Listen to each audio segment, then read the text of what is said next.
Justamente les decía que la Dei Verbum no da una definición estrictamente así conceptual de lo que es la tradición, pero sí la describe, como hemos visto, sobre todo con una característica, como algo vivo. Porque para nosotros hablamos de tradición y se nos presenta algo del pasado, ¿no?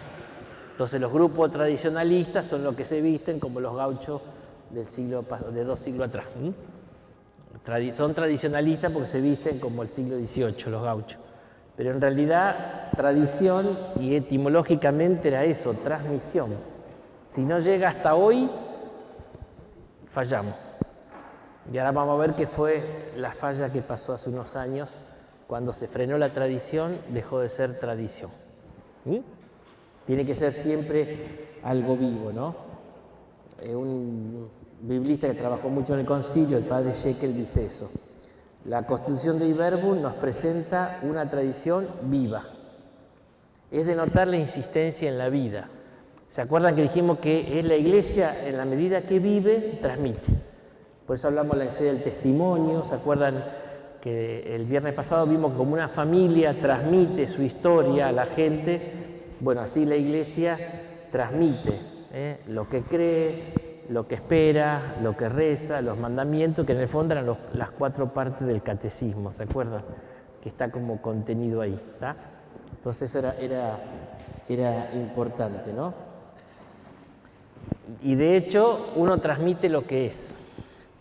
Por eso hablamos mucho y se me hicieron acordar el tema del testimonio. O sea, la tradición se transmite principalmente con un testimonio de lo que uno es y lo que uno vive. La Iglesia con lo que es y con lo que vive, si es fiel, está haciendo tradición, está haciendo transmisión de la fe, de la revelación, porque de ahí se trata, ¿no? ¿Se acuerdan que el tema era cómo hacemos para que la revelación que se dio en la historia llegue a nosotros hoy? ¿Cómo llega? Y porque hay un sujeto vivo de esa tradición o transmisión que es la Iglesia y que existe justamente con esta misión de transmitir, de ser la tradición viva. Entonces había quedado un poquito eso, ¿no? Y después también, así como vimos que había todo un paralelo, el capítulo 1 cómo presenta la revelación, como algo personal, como algo vivo, como algo histórico, como algo sacramental. Y bueno, el capítulo 2 presenta la tradición de esa revelación también como algo vivo, como algo que se va creciendo en la historia y también como algo sacramental. Sacramental dijimos porque eran obras y palabras, facta et verba en latín, ¿no? O sea, la revelación, o sea, cuando el éxodo es una acción, una obra de Dios. Revela a Dios Salvador. Israel tiene la fe en que Dios salva porque lo salvó, por una acción. Los milagros de Jesús, sus acciones hablan también más que las palabras. Y vimos cómo la cruz, ahí la palabra, ¿se acuerdan? Calla. Se dice todo y en la cruz ya habla del amor de Dios por ahí mucho más que las palabras.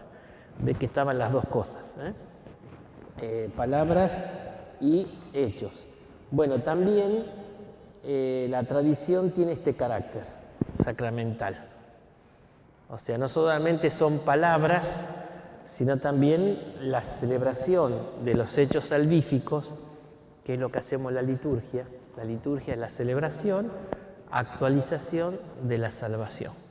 Entonces la Iglesia, sobre todo cuando celebra su liturgia, está haciendo tradición, está transmitiendo lo que cree y lo que vive y lo celebra, ¿no? Entonces ahí entra muy fuerte todo lo que es la tradición, sobre todo a través de la liturgia. Hay un dicho en latín antiguo que es lex orandi, lex credendi. O sea, se reza como se cree. O sea, la liturgia, por eso la Iglesia cuida mucho la liturgia, porque tiene que expresar la fe. Entonces, si a veces hay cosas, padre, ¿se puede hacer tal cosa? Digo, mira, pasa que no tiene que ver con la fe o desproporciona la fe, entonces no es que se pueda hacer cualquier cosa. Bien, por eso el tema. Por eso dice que la fijación por escrito de la predicación apostólica, donde empieza la tradición, no transforma a la Escritura en algo muerto, sino que sigue siendo algo vivo. En esa corriente de transmisión de la fe, de la revelación, ahí adentro está la Sagrada Escritura y participa de este carácter vivo. Dice el padre Jekyll, la tradición transmite la revelación, en primer lugar, transmitiendo la Escritura, que es una realidad viva, hecha y nunca terminada, porque va creciendo la comprensión de la misma. Ahora vamos a volver a esto, pero esto es muy importante. ¿Ves? Ya estamos entendiendo que cuando recibo la Biblia, y esto es lo propio de la lectura católica, la recibo como parte de una tradición. Y hoy ya, en esto hay un acercamiento ya con las otras confesiones, porque hay un especialista en hermenéutica, en interpretación.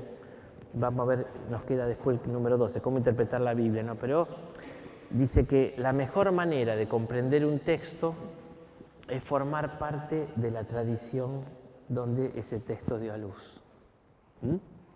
Yo me acuerdo, tenía un profesor en el bíblico en Roma que era argentino, el padre Simian, vive todavía, ahora está en Córdoba, un jesuita, Horacio Simian Joffre, ¿no?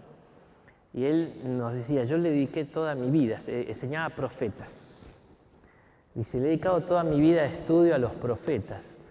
Pero cuando veo que un judío, un hebreo, interpreta a los profetas, tiene como una connaturalidad que yo no tengo.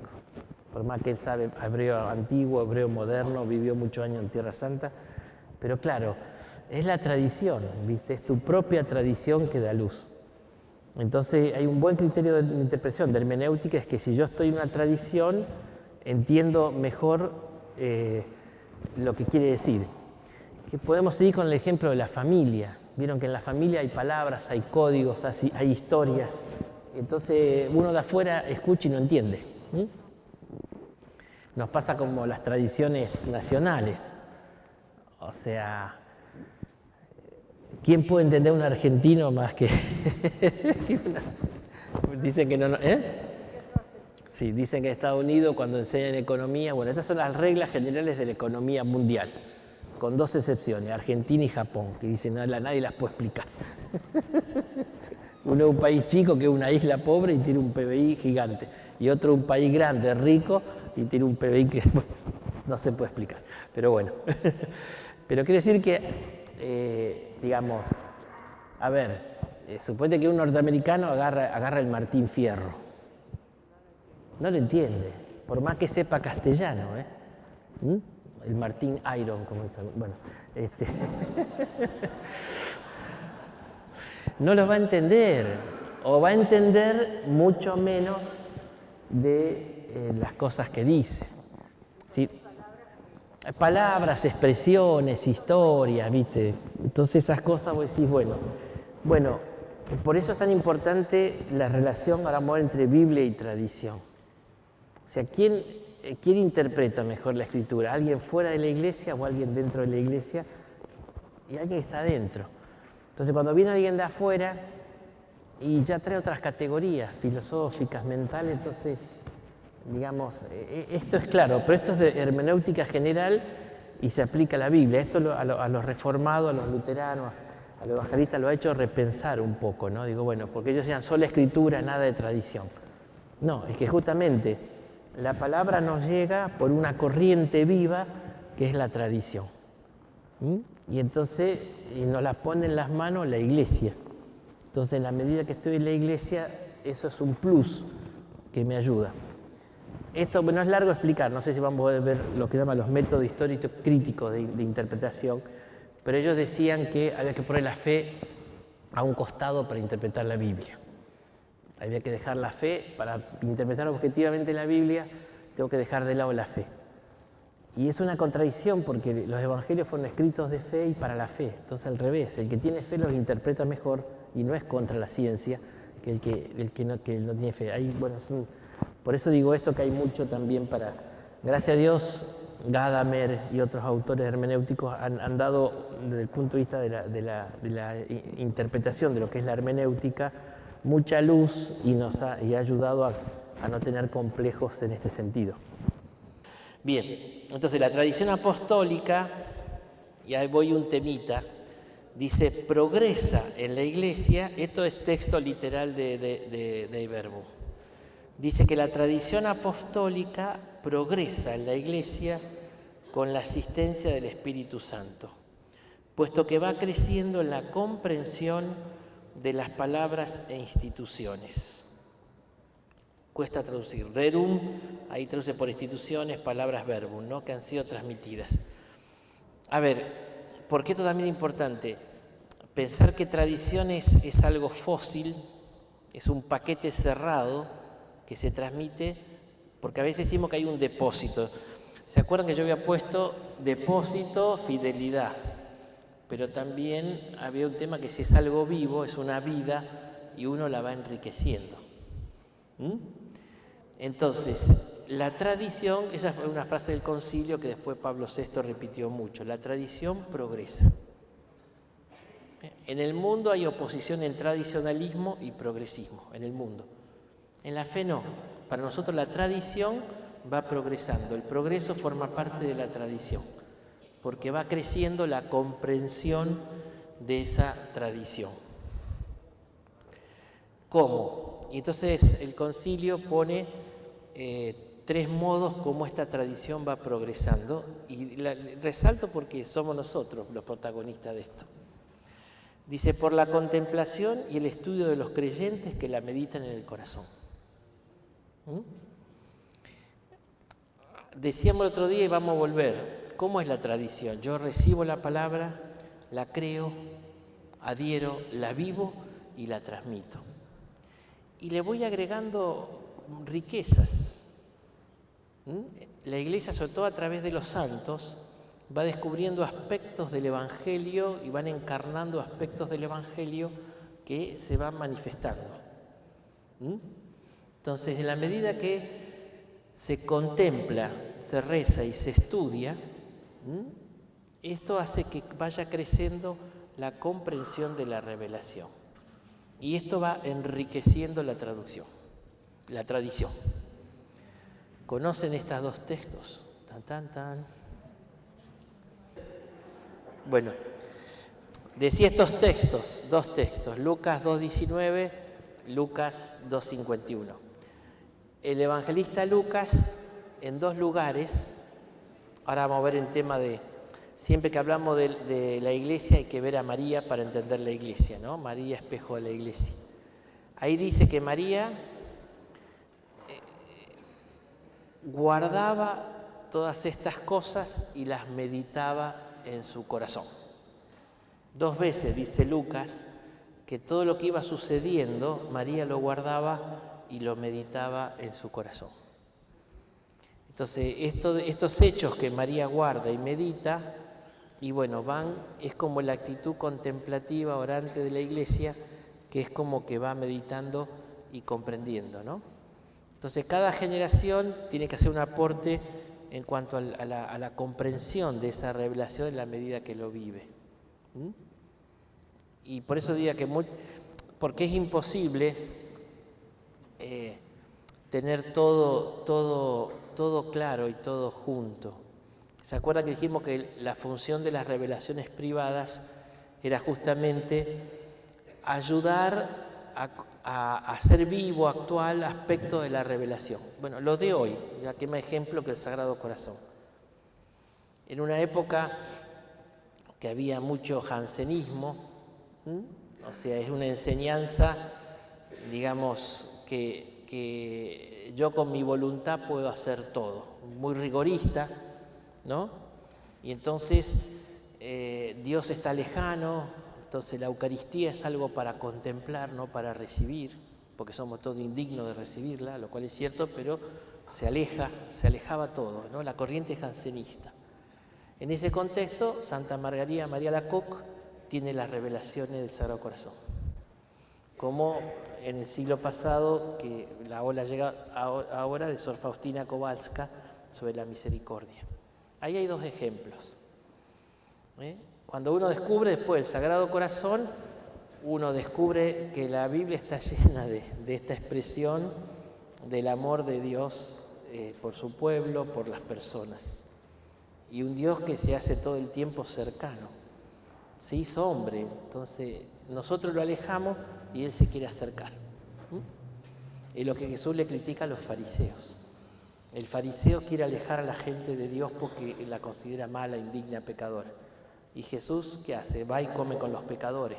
Entonces los fariseos le sacan mano porque Él lleva a Dios cercano. Entonces pasa que de golpe hay épocas que eso se eclipsa.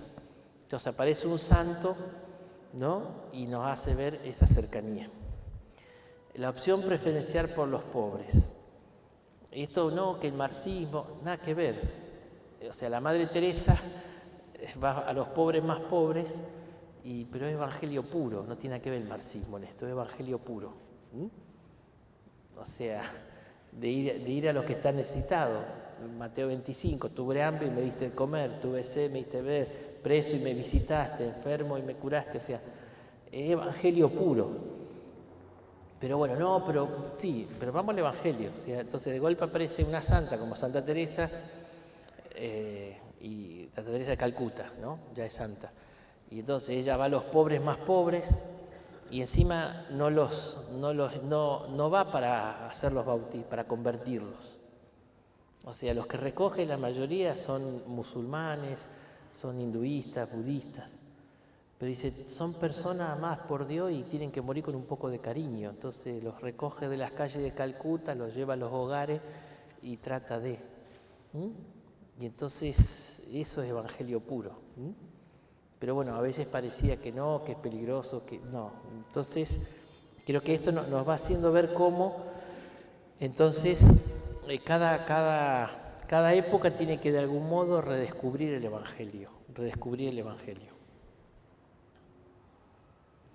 Después dice que acá pasa que traducir esto del latín es medio complicado, pero ahí es por la percepción íntima que experimentan de las cosas espirituales. El Papa Francisco la hace fácil, dice olfato.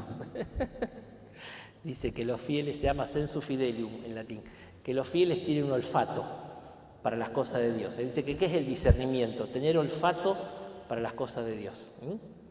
Tener olfato para las cosas de Dios. Que está bueno esto porque... por la analogía, ¿no? Vieron que cuando uno se enferma, perdés el gusto y el olfato. Cuando uno se enferma, por ahí pierde el sentido del gusto y del olfato. Entonces Pío XII decía, cuando uno está moralmente enfermo, cae en el relativismo, porque todo le da igual. Cuando uno tiene salud moral, puede distinguir lo que está bien, lo que está mal, lo que está bueno y lo que está podrido. O sea, también por ese sentido. Entonces, la percepción íntima que experimentan los fieles de las cosas espirituales, ¿no? Otros traducen comprender internamente los misterios que viven. Pero hay como se llama sensu fidelium, el sentido de los fieles, como que los fieles tienen un olfato que le da el Espíritu Santo a los fieles para ver cuándo hay cosas de Dios, ¿no? Entonces como que lo van llevando casi por intuición a decir, no, esto es realmente de Dios, ¿no? Y entonces te va llevando por ahí. Y tercero, por el anuncio de aquellos que con la sucesión del episcopado recibieron el carisma cierto de la verdad. Seré yo maestro, decía Judas, pero bueno, seré yo. O sea, los obispos tienen la misión también a través del anuncio, por el carisma de la verdad, de hacer viva, actual la tradición. O sea, la tradición es apostólica, entonces los sucesores de los apóstoles, que son los obispos, tienen la misión de seguir transmitiendo la verdadera fe, en la medida que están en comunión entre sí, en comunión con el Papa. Pero bueno, esto es importante, ¿no? Entonces Dei Verbum, justamente viendo que esta corriente de tradición o de transmisión de la revelación, y bueno, incluso, pero no es algo muerto, hay que darlo vida en la medida que lo vivimos. Y a su vez podemos enriquecerlo para las próximas generaciones en la medida que descubrimos aspectos nuevos. Ahora voy a explicitar mejor esto para que se entienda. La tradición progresa. ¿Este progreso significa que es objetivo, que hay nuevas verdades? No. Esto que se aplicaba para las revelaciones privadas se aplica para todo. O sea, ya la revelación se cerró con la muerte del último apóstol y ahí está todo lo que Dios tenía que decirnos, ya nos lo dijo. ¿Está? ¿Y cómo se entiende esto? Progreso de conocimiento subjetivo, sí, en sentido que se progresa en la comprensión de las verdades reveladas, que es de algún modo hacer explícito lo que estaba implícito. Dice el Evangelio de Mateo, capítulo 13, dice que todo escriba, que ha nacido en el reino de Dios, es como un hombre que saca del cofre cosas antiguas y cosas nuevas. Es un poco eso.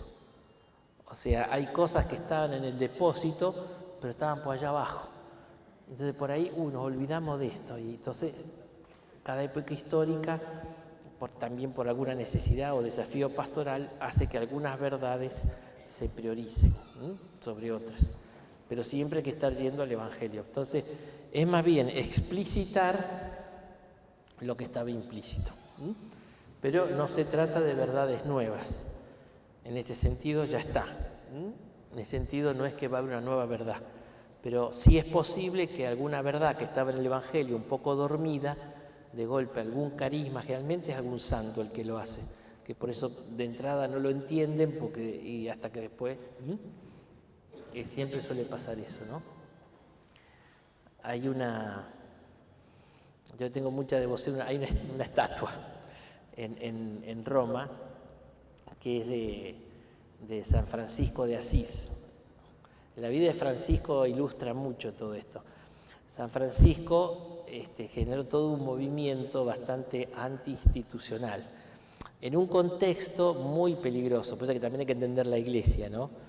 Estaba Joaquín de Fiore, bueno, es todo largo, es un hombre que hablaba que así como fue la época del Padre, la época del Hijo, estamos en la época del Espíritu. Entonces era todo sin institución, solamente el espíritu, y alguna gente era un poco como anárquica, si quieren, ¿no? Entonces, claro, en ese contexto salen los fraticelli, los hermanitos de San Francisco de Asís. Entonces la Iglesia los miró con bastante mal ojo al principio. Entonces él los fue a ver al Papa, que en ese momento estaba en el Laterano, San Juan de Letrán. Entonces hay una estatua de cuando llega Francisco, que va caminando de Asís a Roma y está ahí arrodillado, está en una placita frente a San Juan de Letrán, ¿no? Y le lleva la regla, a ver si se la aprueba. No sé si han leído la regla de San Francisco. Son todas frases del Evangelio. Y el Papa no tuvo más remedio pero el Papa pensaba que era un popazzo, decía lo italiano. Pensaba que era un loco. Hoy diríamos, este es un loco lindo, ¿viste? Decía, pero lo miraba raro a San Francisco, ¿viste?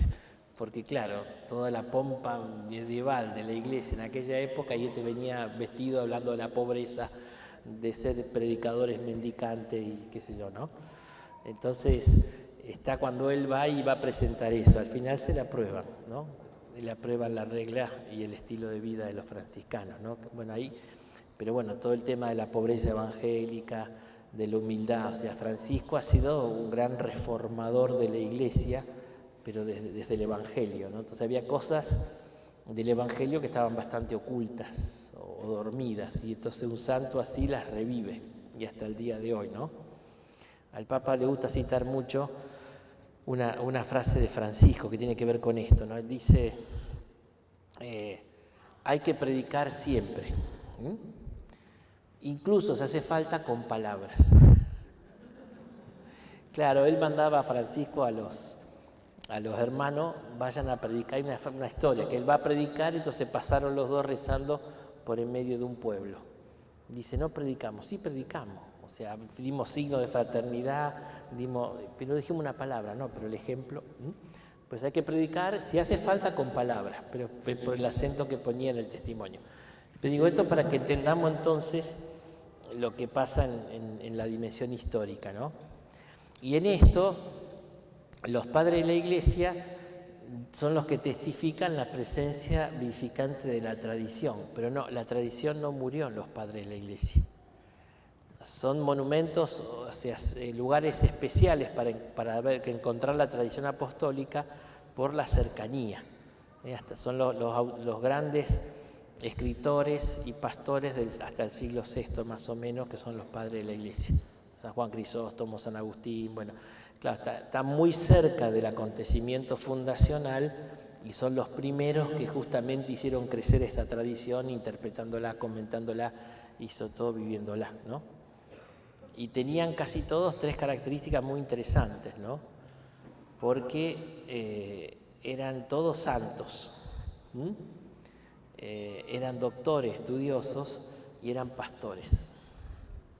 Claro, hay un famoso artículo de un autor, von Balthasar, se llama Teología y Santidad, ¿no? Y él dice que ese era el templo, el momento ideal, donde son pastores, dice doctores porque estudiaban y santos porque vivían. Dice, cuando después la teología fue a pasar más a la universidad, claro, ya estaba el doctor, pero no era santo, y después tampoco era pastor. Entonces fue como disociando de la pastoral, que un poco lo que el Papa quiere volver a unir, la teología con la pastoral y con la santidad, siguiendo a von Balthasar, ¿no? Que decía, aquella fue la época de gloria, porque eran santos, eran doctores y eran pastores. Entonces después tenés gente que sabe un toco, pero no vive nada. Bueno, el otro está todo el tiempo en la actividad pastoral, pero no se forma, y es difícil, se diversificó demasiado. Acá se ha vuelto un poco a la unidad, ¿no? Pero los padres de la Iglesia son un poco los testigos de la tradición, pero la tradición no se frena en ellos, sino que sigue hasta hoy. Aunque ya no hay más padres de la Iglesia, del siglo VI hasta adelante, porque, digamos, ya estaban ahí, pero son los que fueron los primeros que mantuvieron esta antorcha de la tradición. Y le decía que hubo un hecho muy doloroso, yo no sé si fue en 1988, por ahí, que fue lo que fue el cisma de Lefebvre. Marcel Lefebvre era un obispo católico francés de una congregación misionera, ¿no? Pero él participó del Concilio Vaticano II y, bueno, las reformas propuestas por el concilio no le gustaron, ¿no? Y entonces medio que se encaprichó, se puso para atrás y sabía perfectamente que no se puede ordenar obispos sin las dimisorias, se llama, sin los permisos del Papa. El Papa era Juan Pablo II, dice que fue uno de los grandes sufrimientos que tuvo, ¿no? Porque Lefebvre, desobedeciendo todos los cánones, las normas canónicas, ordenó obispos. Cuando él vio que moría y su grupo así conservador se quedaba en riesgo, él ordenó obispo desobedeciendo al Papa Juan Pablo. Eso que el Papa le mandó comitiva y se provocó un cisma. O sea, se apartaron de la fe. Y el prefecto de la Congregación de la Fe era el cardenal Ratzinger, que después fue el Papa Benedicto. Entonces le pidió que explique en un documento teológico lo que pasó, que es este fragmento, ¿no? Se llama Ecclesia Dei, y él dice la raíz, o sea, ¿por qué se produjo este cisma? Dice, la raíz de este acto cismático, en la raíz de este acto cismático se puede individuar, dice, una imperfecta y contradictoria noción de tradición. Fíjate que el problema era el concepto de tradición que él tenía. Imperfecta, ¿por qué? Porque no tiene suficientemente en cuenta el carácter vivo de la tradición, que, como enseña claramente el Concilio Vaticano II, arranca con los apóstoles originalmente, pero va progresando en la Iglesia bajo la asistencia del Espíritu Santo. Por ahí, porque lo que vimos nosotros, ¿cuál es? Él quería seguir celebrando la misa de San Pío V, la misa de espalda, con todo el ritual. Pablo VI reformó la misa, que es la misa que tenemos nosotros hoy, la reforma, que en realidad vuelve a los orígenes. O sea, digamos, ¿cuál es más cerca al origen? La misa de Pablo VI que la de San Pío V. Pero él le parecía que eso era el modo perfecto, le gustaba eso, lo que vos quieras. Pero Pablo VI es tan papa como Pío V.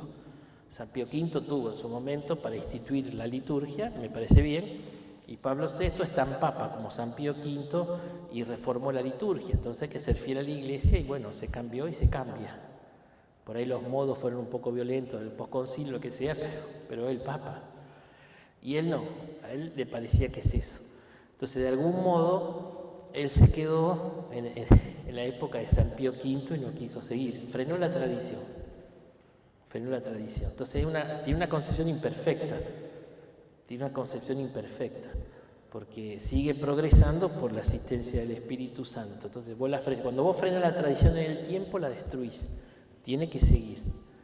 Y después dice que es contradictoria Porque toda la tradición te invita a la obediencia al magisterio y al Papa. O sea, ¿por qué San Pío V tiene autoridad y Pablo VI, Juan Pablo II no tiene?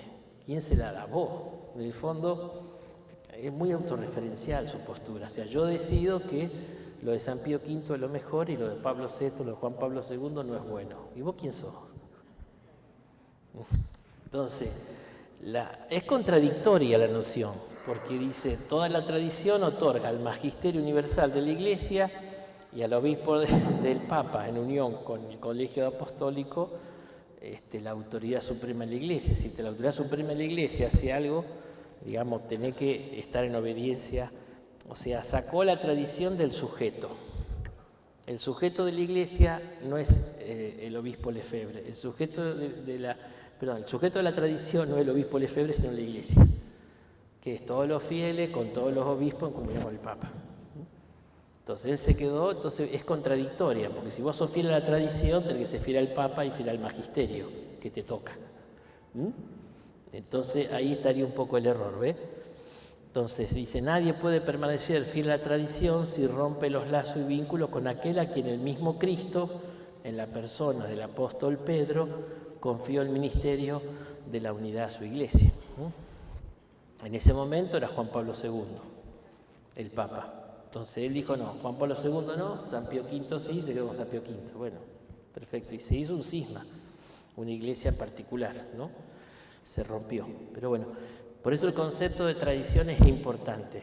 Hay que entenderlo como algo que no cambia en el sentido de los contenidos, porque es un depósito que se va transmitiendo, pero que a nivel de conocimiento, a nivel subjetivo, cada época va descubriendo aspectos nuevos, va reacomodando los valores del Evangelio, lo va como descubriendo y lo va viviendo, especialmente a través de los santos, que son, digamos, Dios obra muchas veces a través de los santos para hacernos ver aspectos del Evangelio que por ahí no estamos viviendo.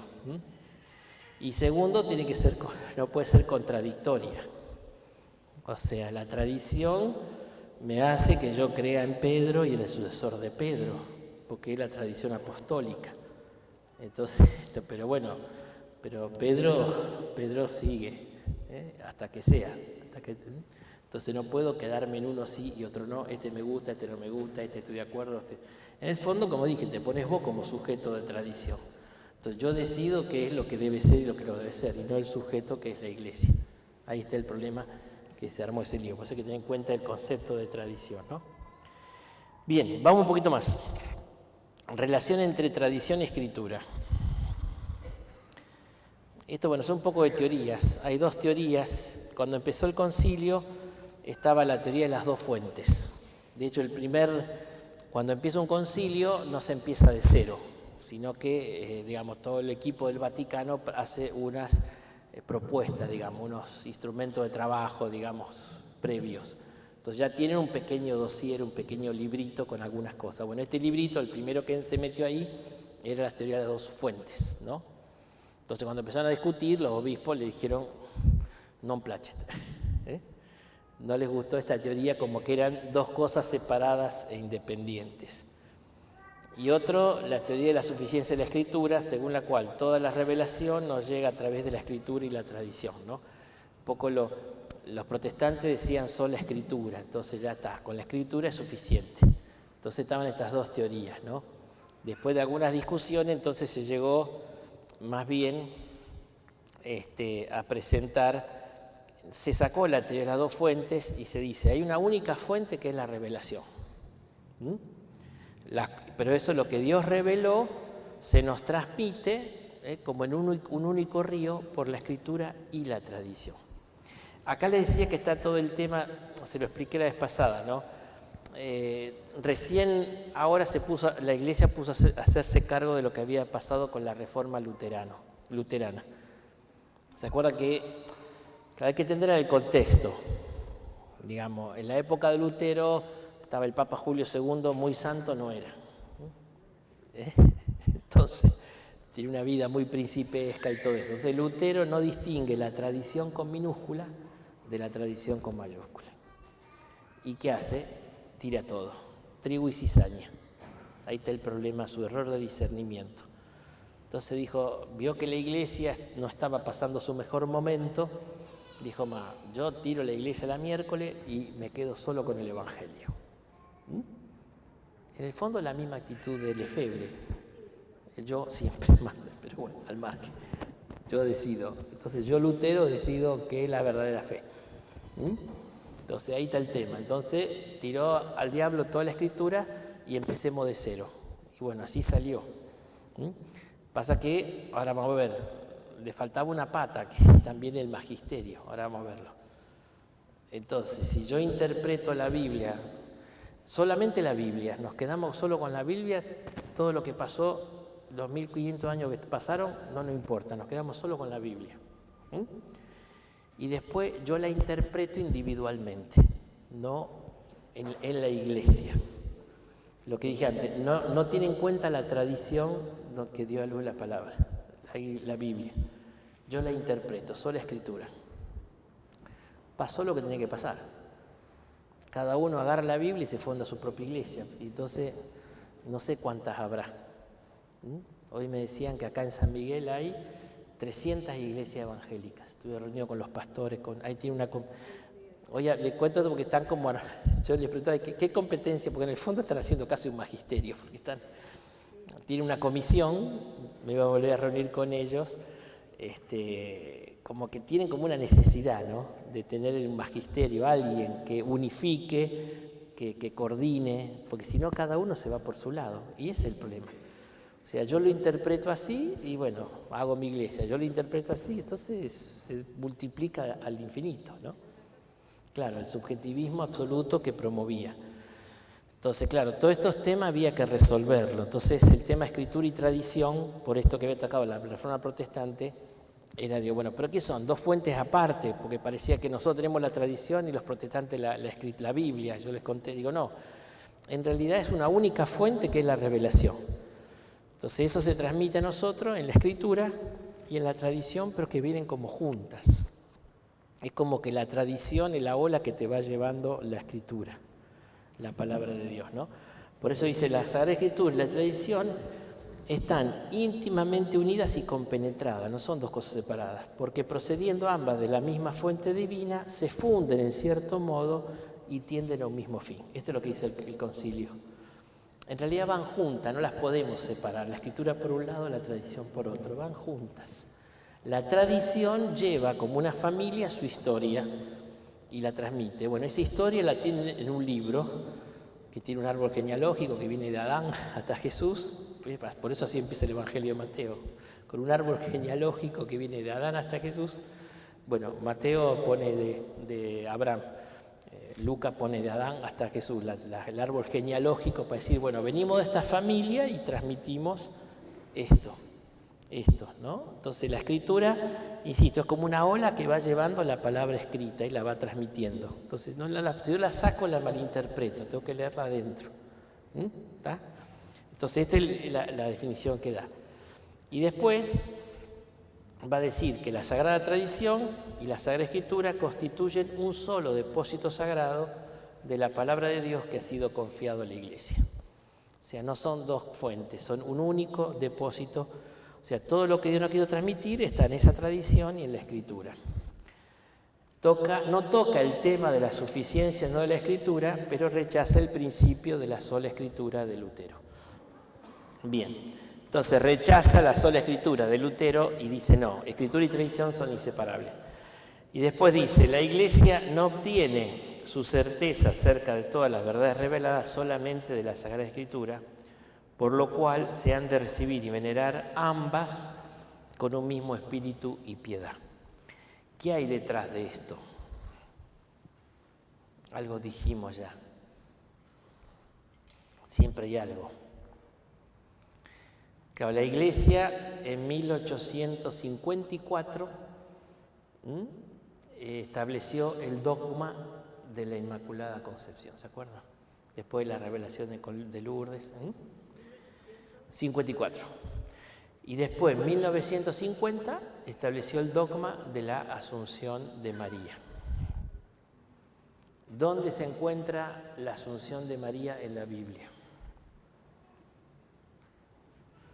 ¿No? ¿No está? ¿Y la Inmaculada Concepción?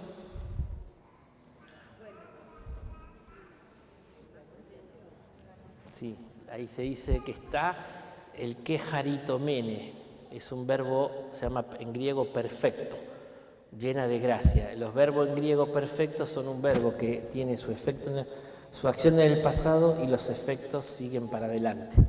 Entonces, fue siempre llena de gracia. Y después cuando dice en Génesis 3:15, pondré enemistad entre ti y la mujer. Entonces ahí la mujer simboliza a María y esa enemistad es como que el mal no toca a María. En realidad, originalmente, los padres a esta fiesta la llamaban Pananguía. Pananguía en griego, significa toda santa. O toda hermosa. Hay un canto en latín que es tota pulcra es, oh María, toda hermosa eres.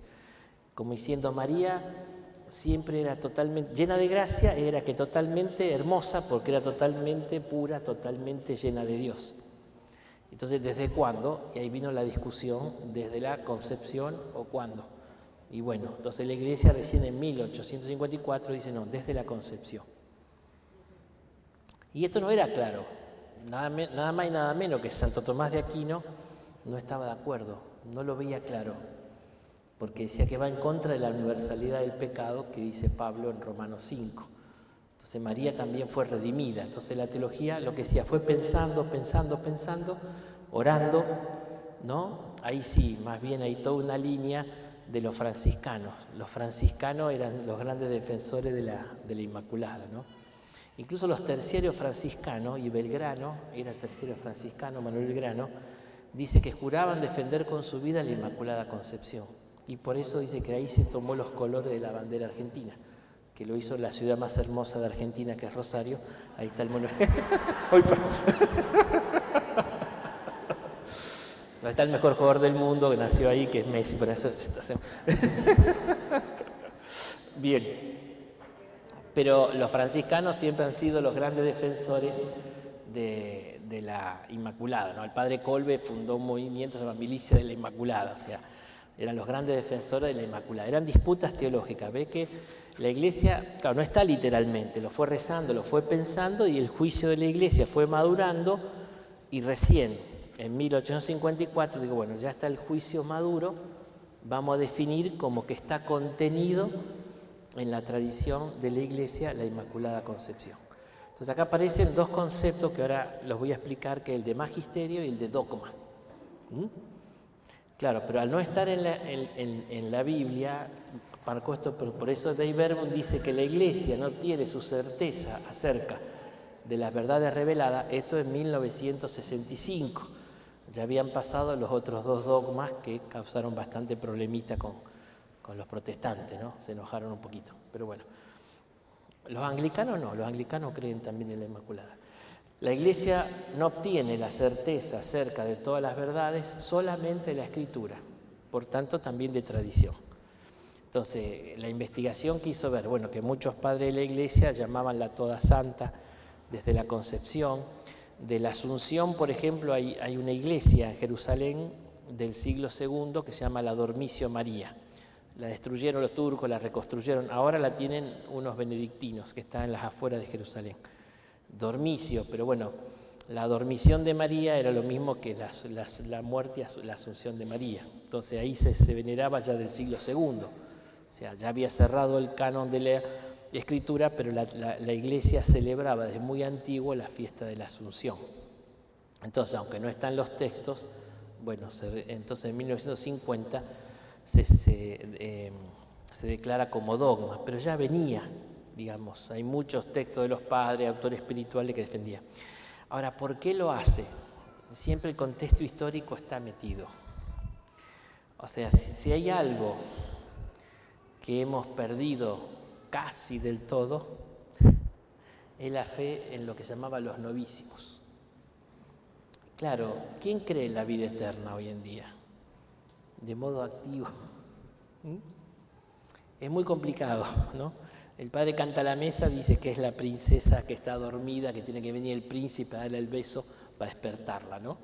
Y cuando se despierta dice eternidad, eternidad. Pero hoy hemos perdido el sentido de lo eterno. O sea, toda la cultura es horizontalista. Y estamos cortando un elemento que es esencial en la vida de la fe. Incluso el presente, mis opciones del presente están condicionadas por mi visión del futuro. San Pablo, carta a los Corintios, si solo para esta vida tenemos puesta la esperanza, somos los más desgraciados de los hombres. ¿Por qué? Y porque la motivación de la vida futura te estimula a la renuncia en la vida presente. Si no, dice San Pablo, comamos y bebamos, que mañana moriremos. Me voy a dar todos los gustos hoy. Ya nadie espera al cielo para ser feliz. Entiendo y comparto que ha habido una muy mala predicación de esto.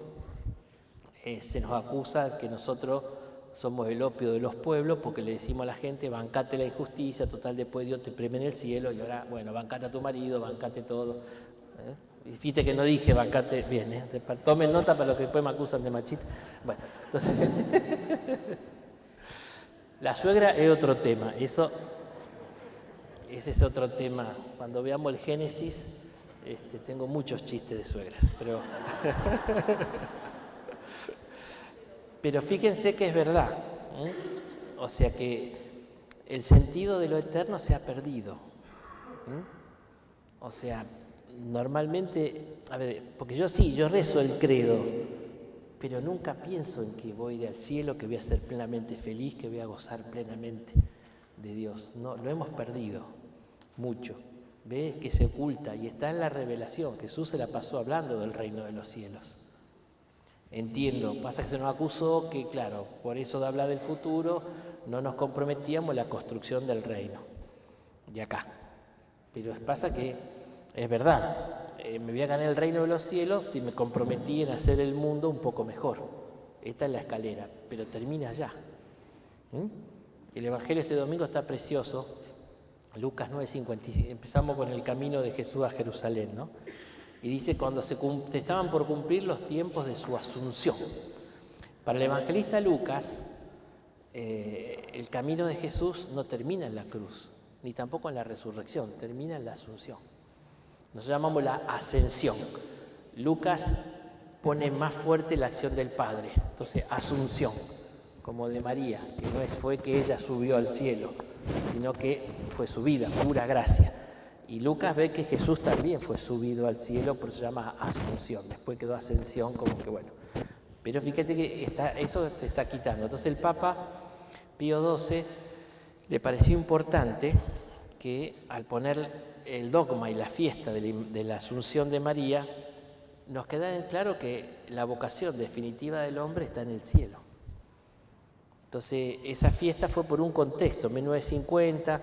Estaba todas las revoluciones bolcheviques, todo este siglo XX negaba mucho, ¿no? La verdad definitiva. Entonces fíjese cómo hay aspectos de la revelación, es propia de la condición humana, no creo que lo hagamos por malos, pero es normal que uno no puede tener todo al mismo tiempo y todo activo. Entonces hay verdades que se han activado un poco y otras se han desactivado un poco. La idea es tener la fe integral. Entonces por ahí creo que se declaró el dogma justamente para hacernos ver que bueno, que terminaremos como Jesús y como la Virgen en el cielo, ¿no? Allá está el fin y no acá. Ahora, ¿esto qué significa? ¿Que hay que evadirse? No. Hay una frase de un documento de los obispos argentinos, decían, el hecho que seamos peregrinos no nos hace fugitivos. Fugitivo el que huye de la realidad. Peregrino el que camina, sufre la realidad, pero no la mete como fin. O sea, este mundo no es el fin. Este mundo va a ser destruido, la ciencia lo dice, y el cristiano dice, bueno, entonces creemos en la vida, en la resurrección de la carne y la vida del mundo futuro, amén. Quedan ahí el credo, pero bueno, ve cómo funciona. Quiero que este ejemplo es claro de cómo cosas que están... Y el Evangelio, anda a buscar el Evangelio y Jesús todo el tiempo. No entrar en el reino de los cielos, o sea, todo el tiempo Jesús está motivando, y San Pablo también, la moral, la conducta, con la recompensa del cielo. Todo el tiempo. Entonces, si yo miro solamente esta tierra, bueno, son como estamos en el mundo y bueno, la mente no estamos aislados. Entonces hay mucha influencia, el consumismo, el materialismo, bueno, hay que ser feliz acá, sí. Pero la felicidad plena no está acá, está arriba. Entonces tampoco me tengo que hacer tantas ilusiones. Bien, ¿quedó claro? Entonces vamos cerrando estos conceptos. Toda la iglesia, bien, esto es importante, lo que llamamos del sensus fidelium. Es el sentido de fe de los fieles.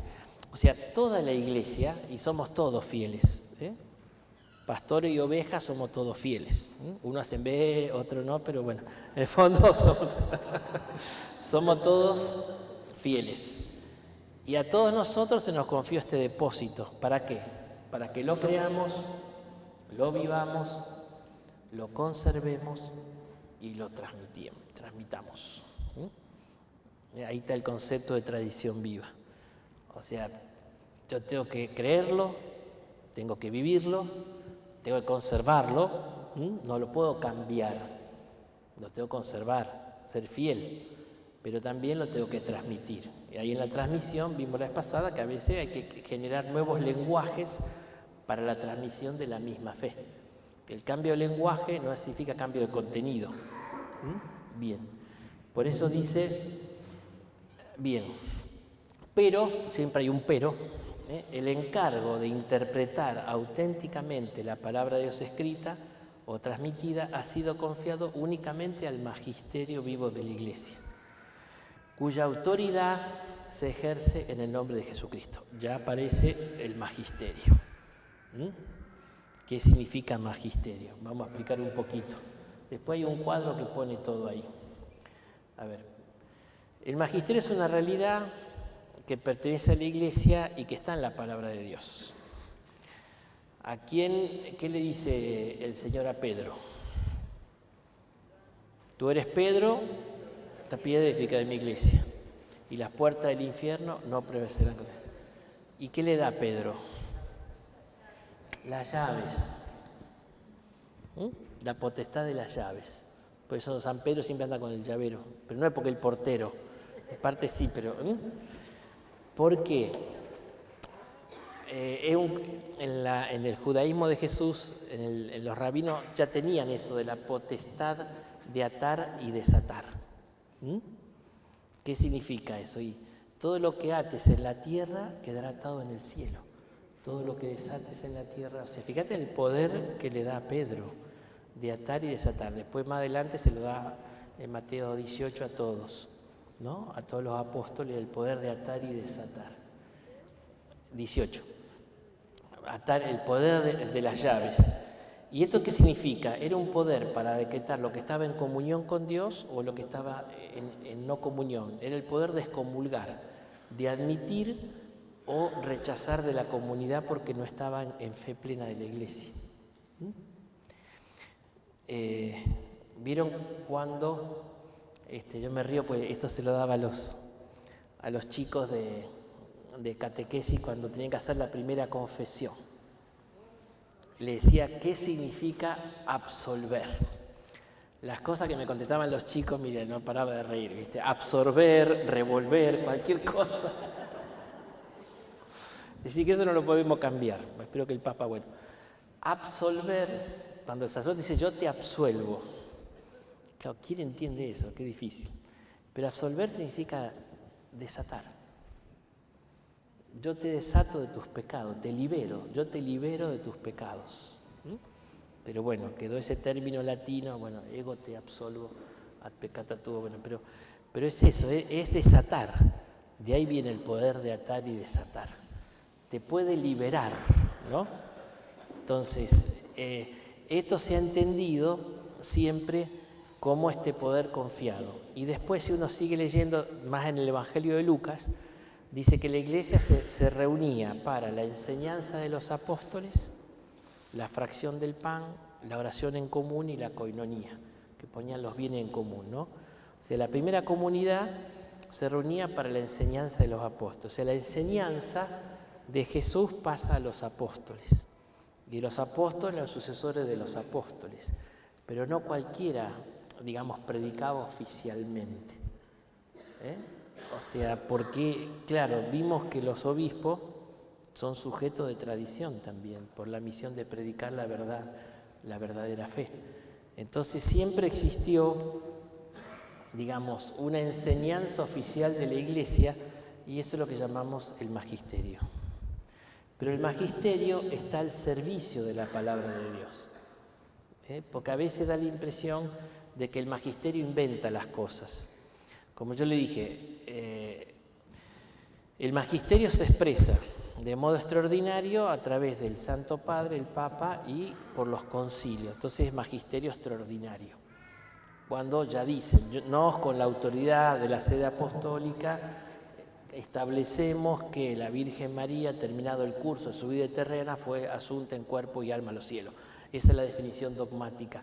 Y ahí se juega la Iglesia con el magisterio extraordinario, que es de fe. Y el magisterio ordinario son las enseñanzas habituales, las catequesis del Papa de los miércoles. Esto también sería magisterio ordinario. Pero bueno, digamos, se va como enseñando, ¿no? Por ahí dice, en cuanto que por mandato divino y con la asistencia del Espíritu Santo, la oye con piedad, la guarda con exactitud y la expone con fidelidad. Y desde este único depósito de la fe saca lo que propone, que se debe creer como divinamente revelado. Esta es la función del magisterio. Del depósito de la revelación de fe saca lo que propone, que se debe creer como divinamente esperado. Y esas proposiciones que hay que creer son los dogmas. Pasa que a veces empezamos por el final. No, hay que empezar la revelación.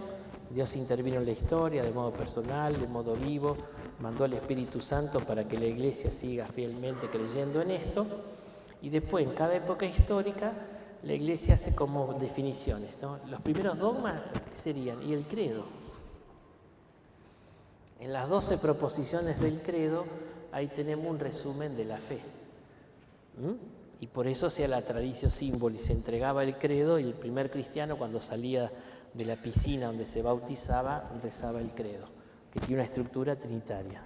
El Padre, el Hijo y el Espíritu Santo. La Iglesia entra en el Espíritu Santo. Sacamos el Espíritu Santo, la Iglesia se va al tacho.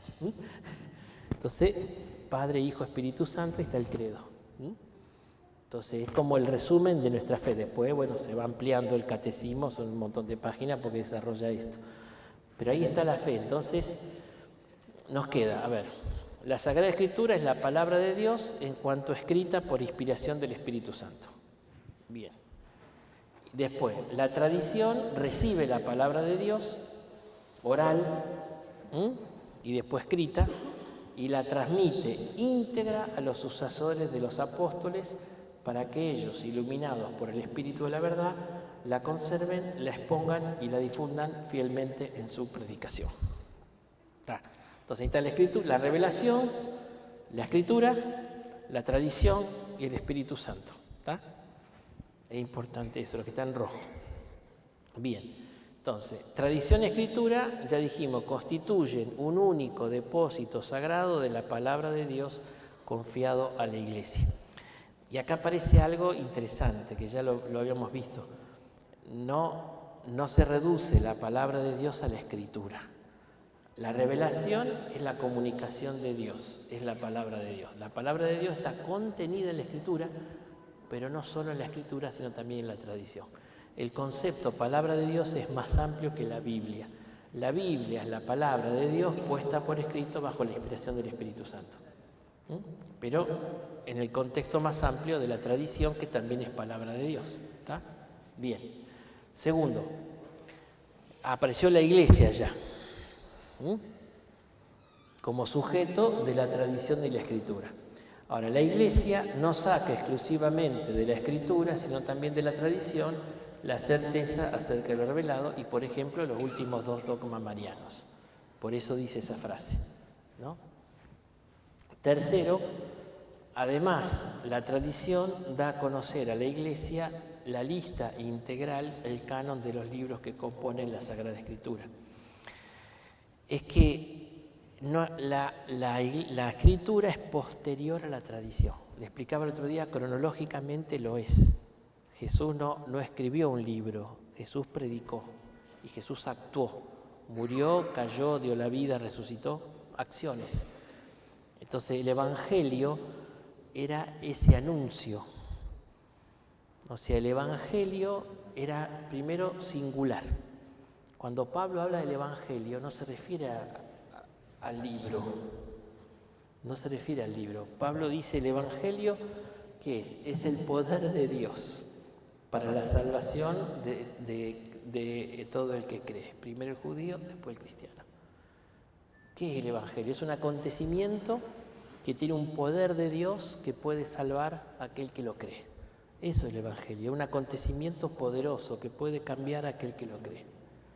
Y entonces, durante 30 o 40 años se predicó, se anunció este Evangelio. Eso es la tradición. Cuando empezaban a morir los apóstoles, que eran los testigos del Evangelio, en singular, se empezaron a escribir los Evangelios, los libros, que San Justino los llama Memoria de los Apóstoles. No se les llamaba Evangelios, sino Memoria de los Apóstoles, porque era lo que los apóstoles enseñaban. Yo decía en las clases, en broma, a los seminaristas, que San Pablo predicó el Evangelio sin haber leído los Evangelios. Y un seminarista me dice, y muchos curas hacen lo mismo. ¡Ah! Qué malos, son una raza maleva. Pero es real.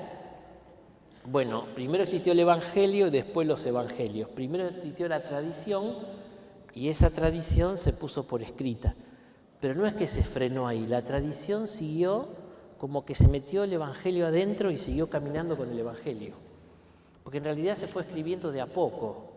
O sea, agarró un manuscrito de acá, otro de acá, hasta que en un momento hizo un libro, que en realidad es una biblioteca, que es la Biblia. De hecho, en griego, ta Biblia es los libros, es plural. Nosotros lo singularizamos, pero es porque están todos los libros. Y la iglesia fue la que fue armando. El otro día le expliqué, bueno, entonces eso formó un canon. Canon significa regla. Estos libros están acá. Yo le expliqué las 3 reglas de canonicidad. 1, la fe. Estos libros expresan la fe. Entonces la iglesia dice, esto es canónico, porque esto expresa la fe. Segundo, está vinculado a un apóstol. Y tercero, el uso litúrgico universal. Entonces, todas las iglesias se lee, por tanto, esto es de acá. Y así formó. Pero el conjunto de los libros, o canon, los que componen la escritura, lo determina la iglesia. De hecho, lo ha hecho dogmáticamente recién en el Concilio de Trento. Creo que es 1565 por ahí. Recién ahí. ¿Pero por qué lo hizo? Y porque nuestro amigo Martín Lutero, a ver, esto, bueno, lo voy a explicar. En el judaísmo teníamos la Biblia hebrea. Le llaman los judíos la Tanakh, porque es Torá, Neviín, Ketubín. Torá, lo que llamamos Pentateuco, Neviín son los profetas, que tienen profeta anterior y posteriores. Los anteriores son nuestros libros históricos, después los 4 profetas mayores, ellos tienen 3 y 12. Nosotros lo metimos a Daniel ahí, pero bueno, ya se lo voy a explicar otra vez. Entonces, esa era la Biblia. Tenían 3 y 12, los profetas, y después todo lo demás escritos, que nosotros llamamos sapienciales, salmos, todo vale. Entonces, eso es la Biblia. Ahora, ¿qué pasa? Cuando los judíos fueron en diáspora, algunos se fueron a Alejandría de Egipto. Y ahí ¿qué hicieron? La lengua que se hablaba ahí era el griego. Y entonces ¿qué hicieron? Tradujeron la Biblia al griego. Y agregaron algún otro libro que estaba por ahí y lo metieron también en la Biblia. Y salió lo que se llama la Biblia de los 70. Sí. ¿Los granaderos cuánto eran? ¿Eran 60? ¿Cómo es que dice? ¿Era 60 granaderos? Bueno, acá eran 70, eran 10 más. Hay una carta del siglo III a.C., se llama Carta de Aristea, pero medio inventado. Dice que se juntaron 70 sabios y los 70 tradujeron al mismo tiempo el Antiguo Testamento. Y los 70 lo tradujeron igual. Era como la carta, digamos, el marketing con el cual vendían las 70 era ese. Entonces se llamó la Biblia de las 70, la Biblia en griego. Entonces tenía algunos libros más que la Biblia en hebreo. ¿Cuáles son? Pregunta de examen. Pum, pum, pum. Que por eso, claro, es lo que los hermanos separados, los protestantes, llaman deuterocanónicos, porque entraron en el canon en un segundo momento. ¿Qué nivel? Tohu sabe Bama. Esa era la mnemotecnia. Tohu sabe Bama. Tobías, Judith, Sabiduría, Macabeo 1 y 2.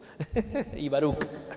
Ahí está. Son esos los libros que entraron. Entonces, Lutero tomó el canon hebreo y lo tradujo al alemán, su lengua. Entonces, las Biblias protestantes tienen estos libros. No cambia nada de la fe, pero tienen menos libros. Hoy en día todos aceptan, porque los primeros cristianos, la Biblia de los primeros cristianos era la 70. Cuando Pablo cita la Escritura, cita la 70. O sea, porque la lengua de los primeros cristianos era el griego popular, que se llamó koiné. Es un verso lo del latín. Durante 3 siglos, la lengua popular que se habló en la iglesia era el griego. Por eso todo el Nuevo Testamento está en griego, que es el griego popular o koiné, era la lengua hablada. Cuando el latín, que era la lengua de los cultos, se hizo popular en el siglo IV, ahí se empezó a traducir al latín y a usar el latín cuando el latín se volvió popular, porque el criterio siempre fue lo popular. Entonces, cuando toda la gente hablaba griego, se escribió en griego y se hacía en griego. Cuando el griego dejó lugar al latín, se pasó al latín, para difundirlo. Pero era la lengua común. Y entonces ellos tomaron, los primeros cristianos, la Biblia en griego, sobre todo porque los cristianos, el cristianismo creció en la diáspora, o sea, fuera de Palestina. Los persiguieron enseguida, fueron a Samaria, de Samaria a Antioquía, de Antioquía se fueron a Asia Menor, a Roma, bueno. Entonces por eso usaron la Biblia de las 70. Pues siempre la iglesia tuvo como Biblia, como Antiguo Testamento, la 70. Lo de Lutero fue un error histórico. Entonces hoy la mayoría de las Biblias protestantes dicen Biblia con deuterocanónico, porque se dan cuenta que no se sostiene lo suyo. Bien, entonces por eso el Concilio de Trento, que viene después de la reforma de Lutero, el Concilio de Trento, después de la reforma de Lutero, dice, bueno, ¿cuáles son los libros inspirados y canónicos? Y pone la lista de la Vulgata, que es la traducción que se hizo de las 70 al latín. Y entonces son los libros del... Exactamente, sí. Es la traducción que se hizo del texto griego al latín, por San Jerónimo. Entonces, ahí quedó un poco el tema. Entonces, por eso son esos libros y por eso es historia, ¿no? Entonces, por eso, pero la tradición da a conocer la Iglesia también la lista integral.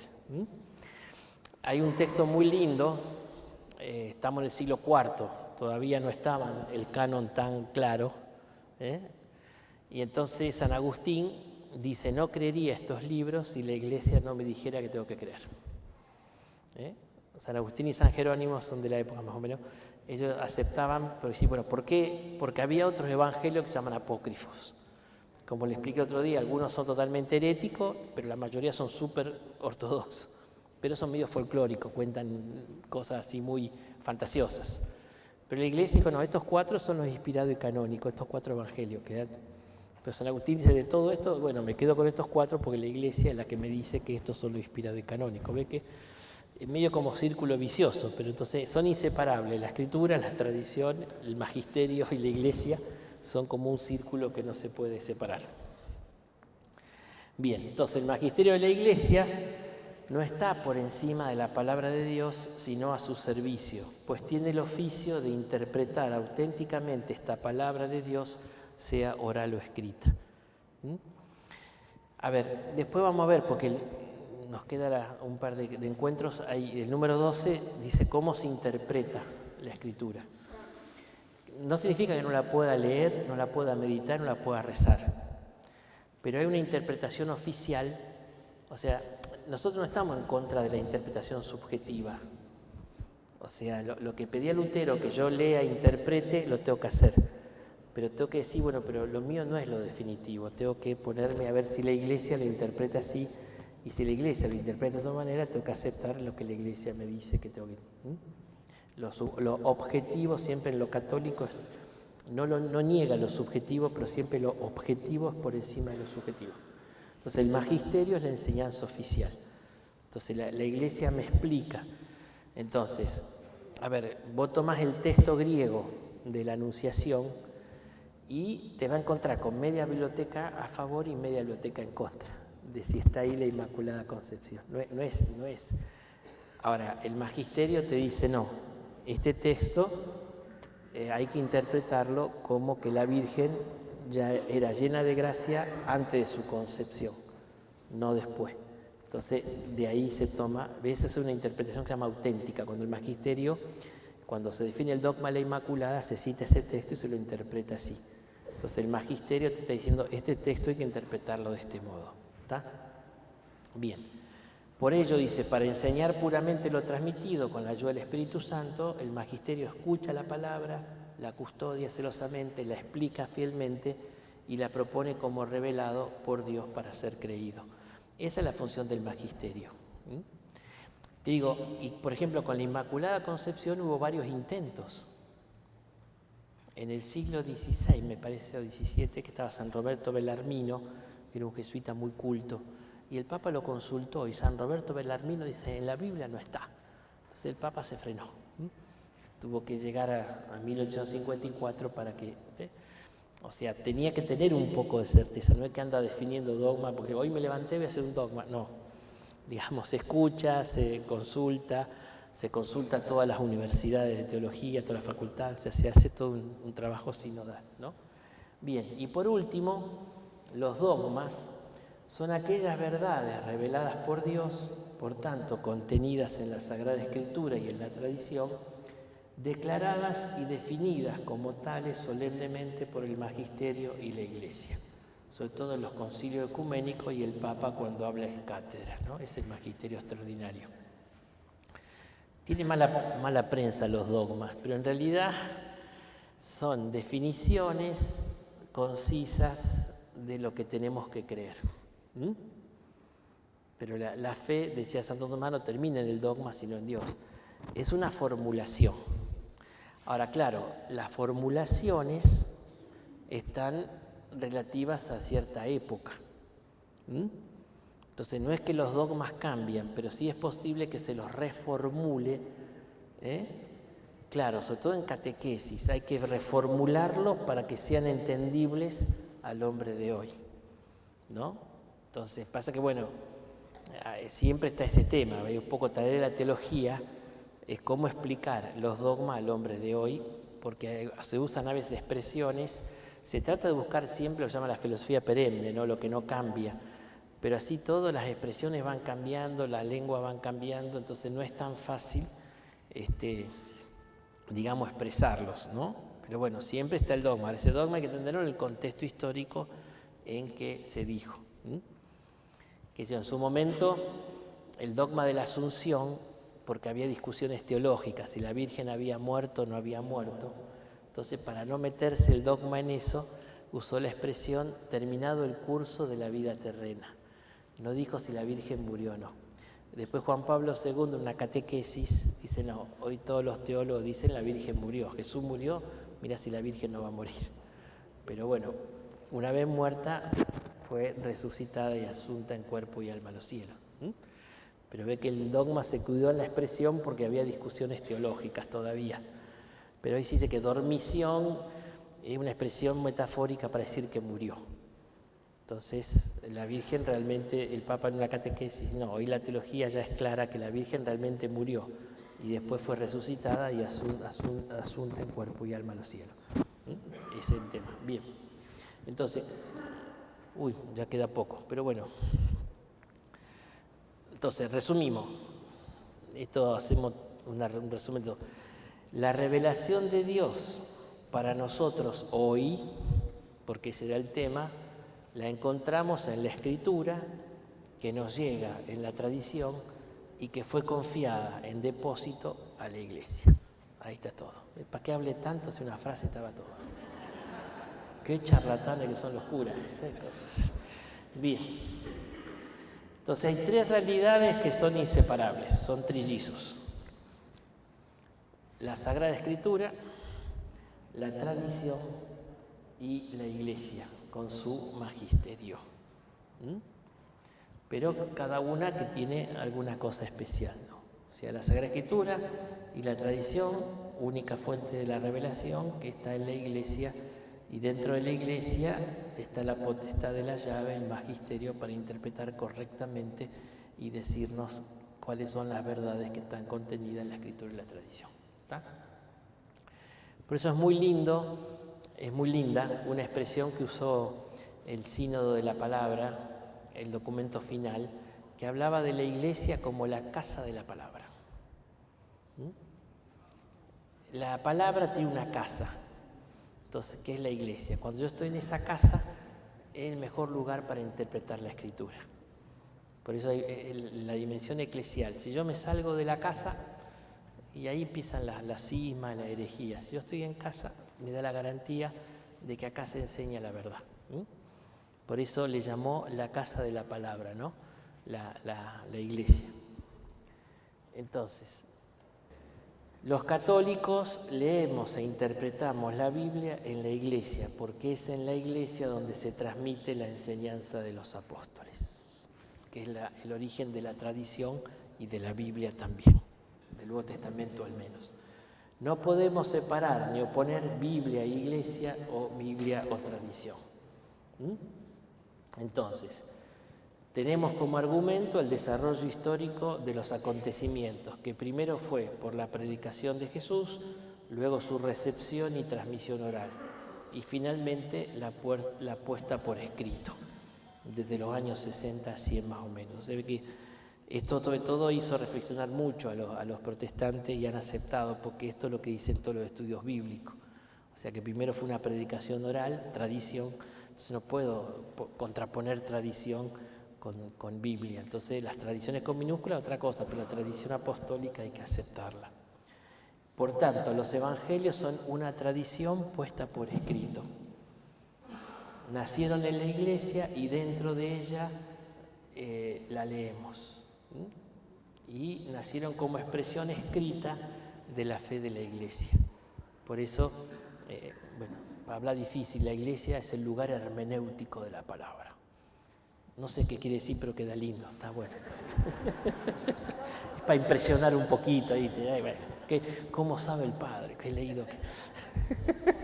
Bueno. Bueno, a ver qué quedaba después, espérate. Bueno, así terminamos horario. ¿Qué agregan? No hay mucho más para agregar. ¿Se acuerdan que estamos viendo Dei Verbum y después vemos como 45 años después Verbum Domini, con el Papa Benedicto repensó un poco estos temas, ¿no? Entonces, acá está. ¿Qué dice el Papa Benedicto en Verbum Domini? Dice, la palabra de Dios se transmite en la tradición viva de la Iglesia. Entonces, la Sagrada Escritura, Antiguo y Nuevo Testamento, es la palabra de Dios atestiguada y divinamente inspirada. Todo esto nos ayuda a entender por qué en la Iglesia se venera tanto la Sagrada Escritura. Y esto es nuevo, esto lo pone el Papa, no está en Dei Verbum. Dice, la fe cristiana no es una religión del libro, ¿no? No es una religión del libro. El cristianismo es la religión de la palabra de Dios, no de una palabra escrita y muda, sino del Verbo encarnado y vivo. ¿Entienden? O sea, es lo de San Pablo, la letra mata, el espíritu da vida. Así como no puedo separar la palabra de la Iglesia, tampoco puedo separar la palabra del Espíritu Santo, que ese va a ser el tema de la próxima, porque esta palabra es inspirada. Entonces el espíritu es lo que da vida. Acá otra vez, igual que con el corazón. Para nosotros, adelanto la clase que viene, pero ya me acordé ahora, seguramente la que viene me olvido. Pero en nosotros la palabra espíritu, generalmente, esto es la cultura griega, lo espiritual es lo opuesto a lo material. Está lo material y está lo espiritual, como dos cosas. Es una cultura dualista. Dice el cardenal, ¿cómo se llamaba? Un cardenal francés, que este problema marca para mal toda la espiritualidad. Después voy a explicar esto. Pero lo espiritual es lo opuesto a lo material. En la Biblia, el espíritu es lo que hace vivir, que después se traduce por alma, pero es lo que anima. O sea, el espíritu está dentro de lo material y hace que lo material se mueva, actúe. Entonces la espiritualidad cristiana no es lo que me saca de la realidad, sino que el Espíritu Santo me hace vivir esa realidad con mi cuerpo, con mi trabajo, con mi marido. Estoy bien, ¿eh? Bien. No dije con mi esposa y con mi suegra. Me hace vivir todas esas realidades duras y arduas de la vida, pero me la hace vivir y ahí me santifico. O sea, no me saca de la realidad, sino que está dentro y la hace actuar, ¿no? El tema de la inspiración. Por eso, la palabra es inseparable del espíritu. Entonces, en ese libro, si yo lo leo con el mismo espíritu que fue escrita, que el Espíritu Santo, esa palabra se vuelve viva, se vuelve un coloquio personal de Dios conmigo y mío con Dios, ¿no? Entonces, no es la religión del libro, sino de la palabra. Que esa palabra está contenida en un libro, pero para que ese libro sea palabra de Dios hay que leerlo con fe y en la iglesia. ¿Está? Bien. ¿Qué nos queda?